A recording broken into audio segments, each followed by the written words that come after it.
Because at the end of the day, if she can love your kids, maybe she can love you. Maybe your kids are the gateway drug to y'all having a happy, healthy relationship. Welcome to the Black Mother Wound podcast, where we center the stories of Black women as we heal from the painful relationships with our mothers. Welcome to the Black Mother Wound podcast. I'm your host, Jennifer Arnice. What's up, y'all? Welcome back to this week's episode. Happy Tuesday, or whatever day it is that you are listening or watching on YouTube. For all of the new people here, welcome, welcome, welcome. We are so happy to have you. It's a great idea. Even if you're new here and you're like starting in like episode, I think this is like episode 82. Go back to the beginning. Find the time to build your healing foundation by going back to episode 1 so you can get the framework, get the foundation, all of those things, because it will help you with some of the questions that y'all are sending me and asking. So that's just a little tidbit right there. That's a little housekeeping. Another part of housekeeping is I want y'all to stay on top of leaving your 5-star reviews on Apple and on Spotify. I really appreciate y'all. I see the numbers going up every week. Some of y'all are even sending me messages and letting me know that you left reviews. So I really appreciate that. And what else? Oh, yeah. One other housekeeping point is Resolve is going to start, I think, December 14th. Last week I said December 7th, but I need an extra week, child.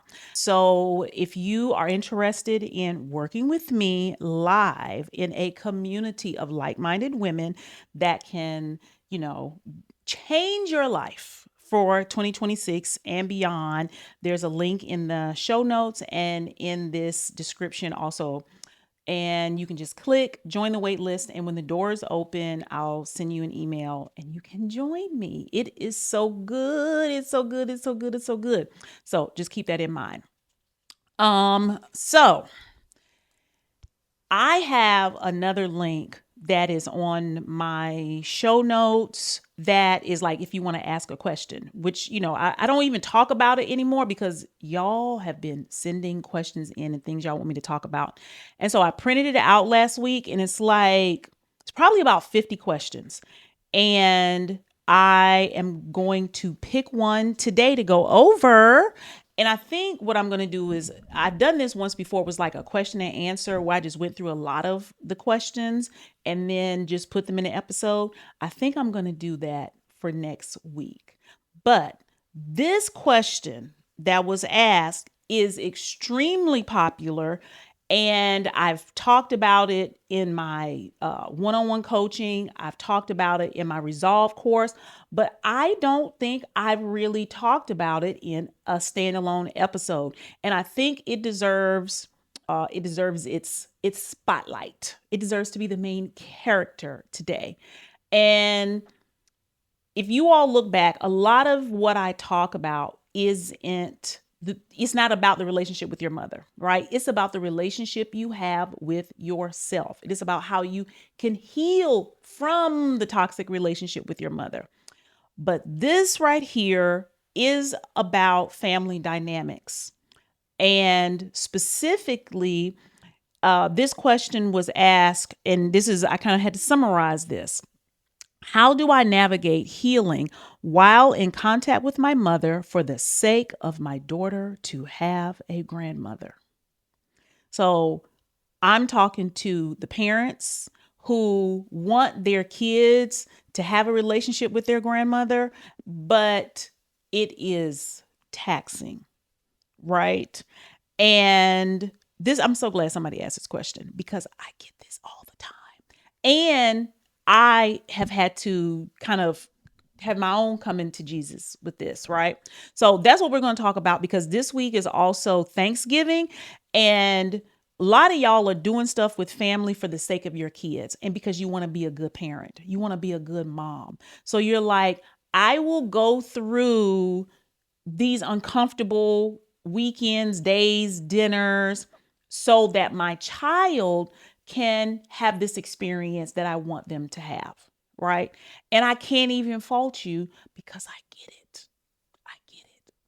But y'all also know There's going to be a degree of tough love in this situation. And I hope to give you some perspectives on how you can look at this that will make it easier for you to make decisions that are good for you and good for your kids.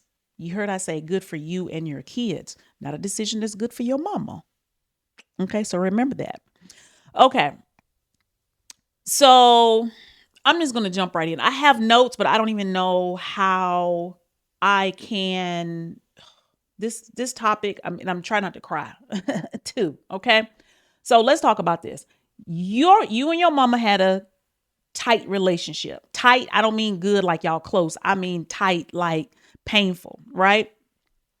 You now have a child or children, and you still been in a relationship with your mother, and now you have a child who has a relationship with your mother. And the only reason that you're talking to your mother is because your child loves her grandma. She loved her grandma. She loved being around her grandma, right? Or, and I'm going to say and not only does your daughter, there's two different things, but a lot of times these get pulled together. Not only does your child love love her grandmother, but in a lot of instances, the grandmother is also a secondary caretaker. She is your discounted or free childcare. Okay? So for some of y'all are hooked into that one. So I'm just painting the scenario right now. Lord have mercy. So let's just go there. For some reason, I know why, but I'm just going to say for some reason, when you have a relationship with an emotionally neglectful mother, you are not seen, you are not heard, you are not nurtured, you are not valued, right?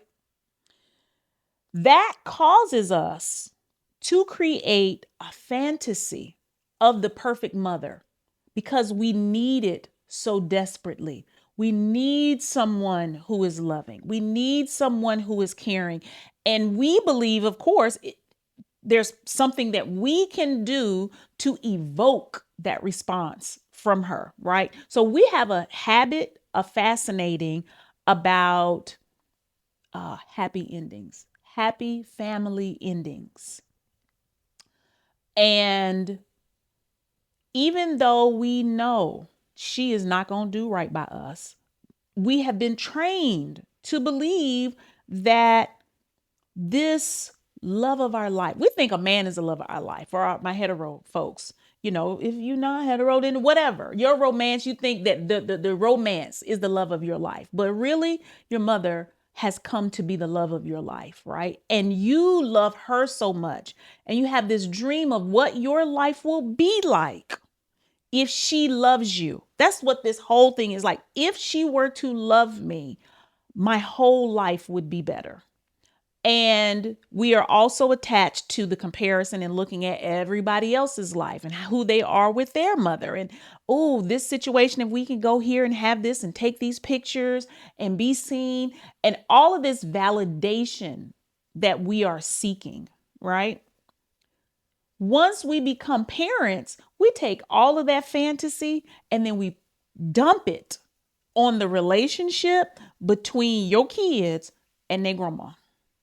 Because now you know how hurt you were as a kid and your mother not loving you and you feeling left out or rejected or abandoned.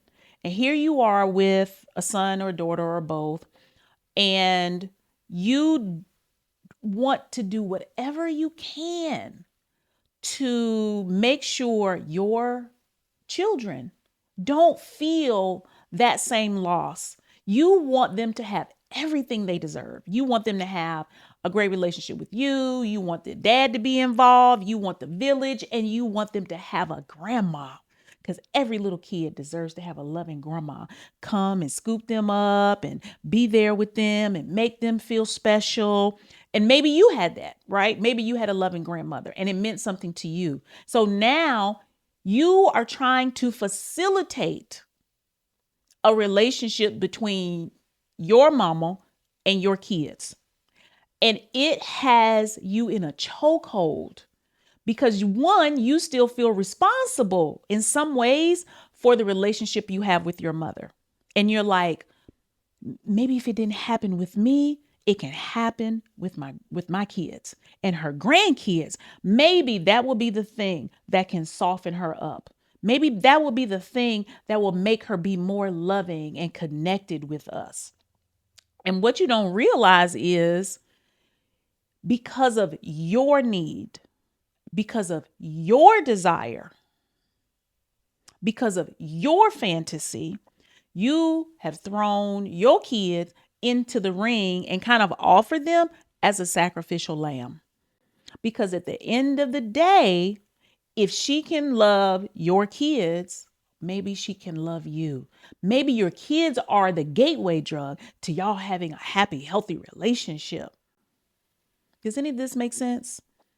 And y'all know I'm going to call it manipulative because it is what it is. But you're operating from such a childish place that you're not doing it, you know, it's not mean. It's not a mean spirited thing.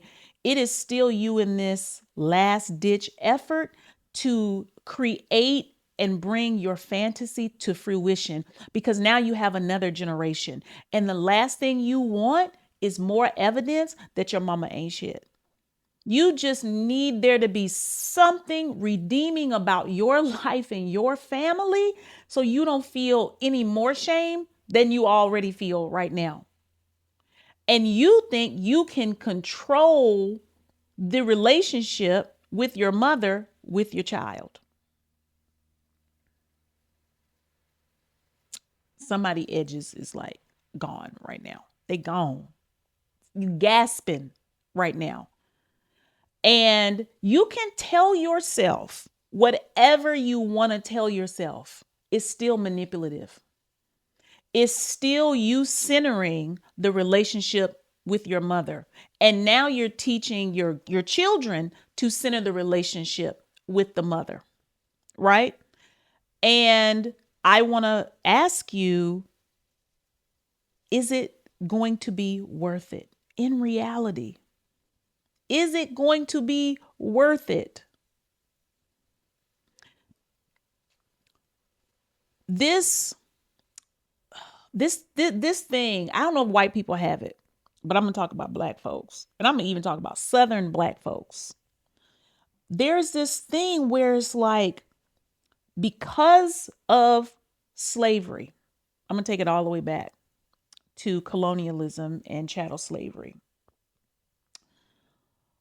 where we put the parents, right, the authority figure on a pedestal. For us, that's a parent.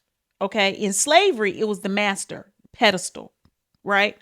And in this pedestalizing our parents, it dehumanizes us. We've learned mother-daughter relationships, familial interactions through slavery. That's how Black people, that's how we learn to relate to each other. That's how we have learned to punish, to love, to congregate. They're the pieces of slavery where there was love and we learn, you know, how to be together. But there's a lot of fucked up shit that we learned also that we have taken into our family dynamics. And this one where an elder has more power than everybody. That one elder has more authority than the whole family system. They have more authority than anything that has ever happened. And their authority also comes with the greatest value, right?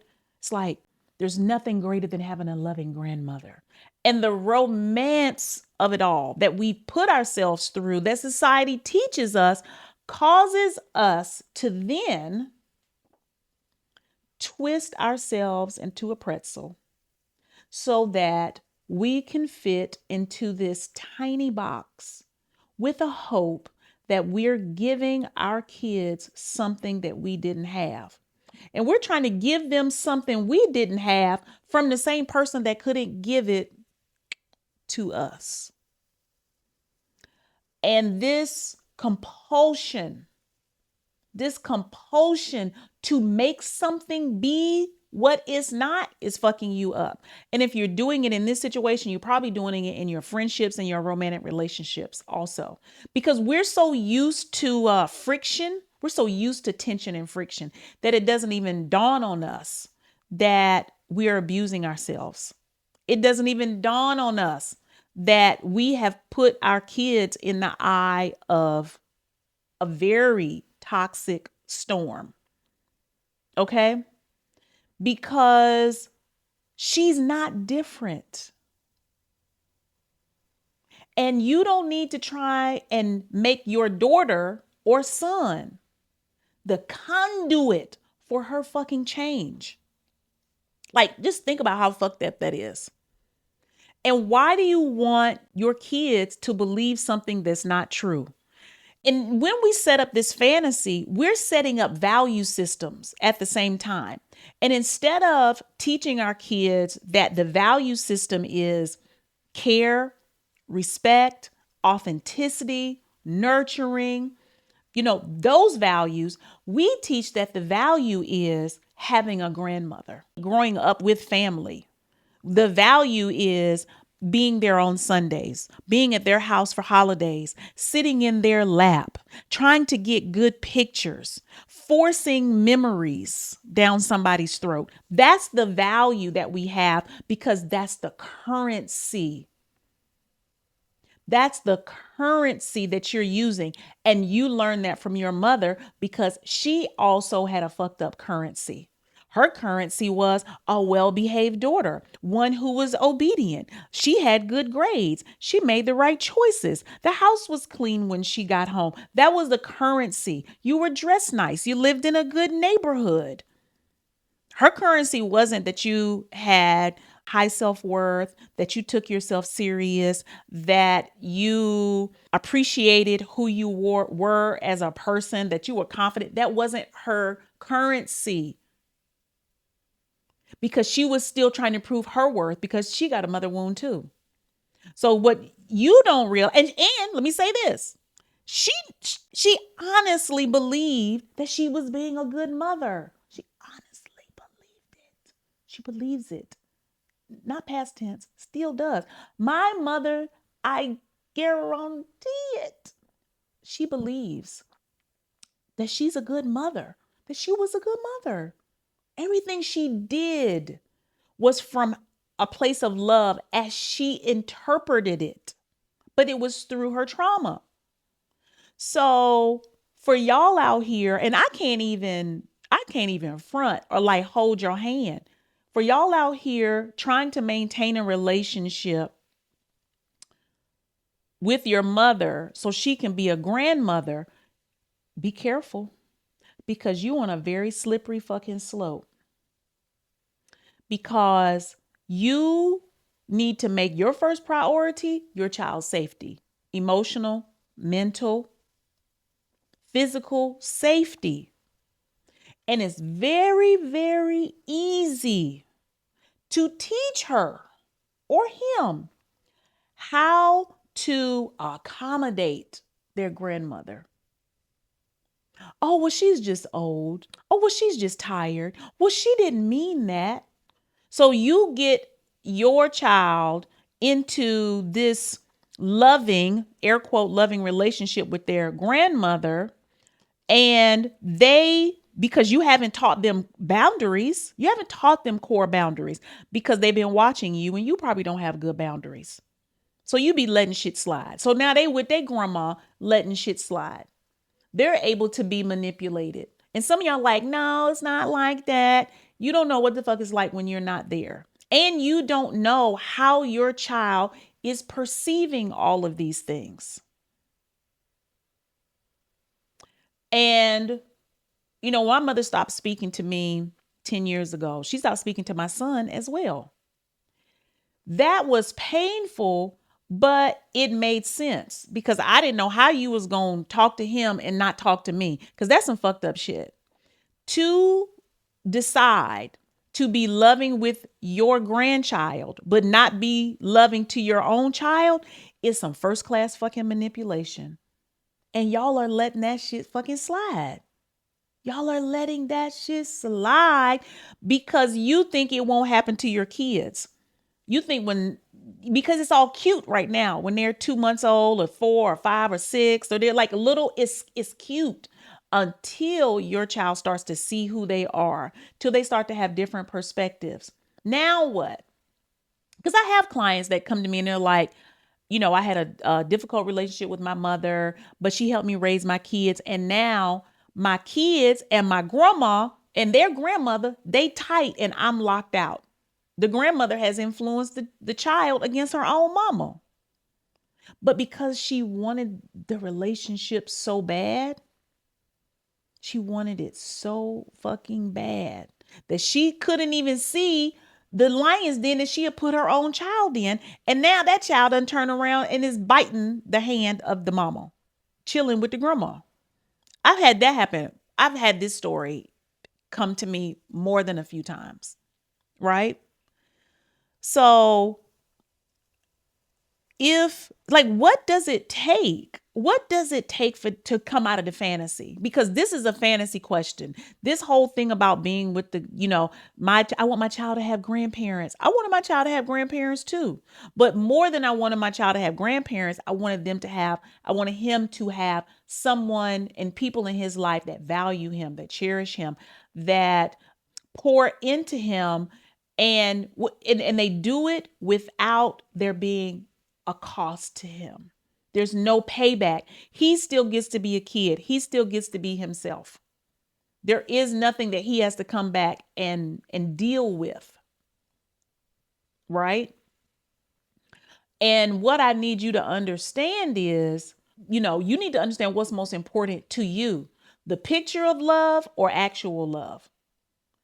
My child is not in communication. My father is passed away. He hasn't been in communication with my mother since he was probably 7 years old, 7 or 8. My son's father's not in his life, so he doesn't have those grandparents. How do y'all take that and this damn y'all kids? Oh, he don't have grandparents. It's going to be so terrible for him. Why would you do that? Versus building your own family of choice, building your own village. That's something I was doing from the very beginning. Finding people that are going to call him on a random Tuesday and check in on him, that are there because they want to be. They show up on birthdays. They show up on holidays. They show up for school events. They show up at graduations. Your family does not have to be blood. It doesn't have to be blood. And stop painting a picture of your child's future life from this deficit perspective. Oh, they don't have grandparents. They're not going to make it. They're going to be sad all their lives. Stop doing that. And you're only doing it because you're still telling the story of your little girl's life through the lens of deficit because of what she didn't have. And you're trying to prevent it from happening, but you're only creating more toxicity in the relationship between your child and themselves. You're so focused on how they can have a relationship with their grandma that are you pouring into how they have a relationship with themselves? What are you teaching them about relationships? What are you teaching them about how they value themselves? If you know that this broad is fucked up and you're going to say, well, that is her grandparent, as if that's an authority. Well, that is my mother. That is my father. That is my pastor. That is my husband. That is my older sister. We're always finding a way to assign authority to someone that's not fucking us. And we end up with our neck hurting because we're looking up to every fucking body and they looking down on us. And here you are trying to keep the cycle going with your child because you want them to have a grandparent. And so now you're trying to ask me, how do you keep healing when you keep cutting yourself? It's like, how do I keep from drowning? Because I'm in this deep water, but I can't swim. What? You want to find out how to be with an abuser, have your child with an abuser, and still heal your fucking mother wound. Get the fuck out of here. Like, the shit is now starting to piss me off because the same way I don't care about how your mother feels, when we start talking about our kids, I don't give a fuck how you feel. I don't care how you take it because I'm a protector of children. I'm a protector of your inner little girl, and I'm a protector of your real little girl and your real little boy. So it doesn't work because it's not possible. How are you going to change and evolve and the relationship stay the same? So let's say right now you let your kids be with their parent, with the grandparent, and you're healing, right? As you heal, you're going to see things differently. You're going to parent your kids differently. When those kids get parented differently, they're going to show up in a way with their grandparent that eventually is going to trigger that their grandma. Their grandma going to get triggered because their grandkids got high fucking self-esteem. What you think is going to happen then? You think she's going to learn and be like, oh, that's so cute. Yeah, I think I want to do that too. Or are they going to try and crush it? Based off of your experience with them over 2, 3, or 4 decades, what do you think is going to happen? So I don't have an answer for how do you heal while still staying with somebody that's got you fucked up. And you're going to put innocent, the most innocent next version of you in the same presence with that woman. How the fuck do that sound? What do you want to get out of that? Because it's not for your daughter or your son. You might say it is, but what is it that they actually need? Think about it. Do they need a grandparent or they need people that love? And we've really got to get out of this concept of like, I should have family. They should be my family. You should be able to depend on your family, but you can't, bitch. You can't. I can't. I cannot depend on them. I can't call them. And I think if I just keep applying pressure on them, it's going to make them fucking change. That's like a nigga that you want to be with and he won't act right. You think if you just keep pressing him, you're going to break him into doing right. Bitch, you're not. He going to get tired of your ass and keep doing the same shit. And then you're going to blame him when it's you, when you could go somewhere else. It's the same thing. So I'm going to need you to let go of the fantasy. The little girl in you, you're going to have to let her know that she is, for all intents and purposes, an emotional orphan, a mental orphan, maybe even a physical orphan. And you're going to let her have to grieve that. That's what you're going to have to do. Because trying to give your kids a fantasy fairy tale relationship with a woman who you know ain't no good. That's turning you to ain't no good ass mama too. And I can't abide by that. So that's the answer. How? You can't. And why is it so fucking important? Why, of all the things that you want to do, you want to do that? Just ask yourself, why is that so important to you? Why is it so important to you? Because it shouldn't be. It's selfish. I know it's not on purpose because it's you still trying to control. It's you still trying to get your happily ever after in some way, shape, fashion, or form. And that ain't the way. That just is not going to be that way. Some shit we not going to get. And that might be one of them. And stop damning your kids to be like, oh, they're going to miss out on so much if they don't have this. How the fuck do you know? How do you know that's going to be their experience? Do you understand how you dehumanize them in that moment? You take their choice away from them. You are setting up their value system for them. And is that what you want them to value? I need you to think like a real parent. I need you to really think about the type of parent you want to be to your kids and what is important.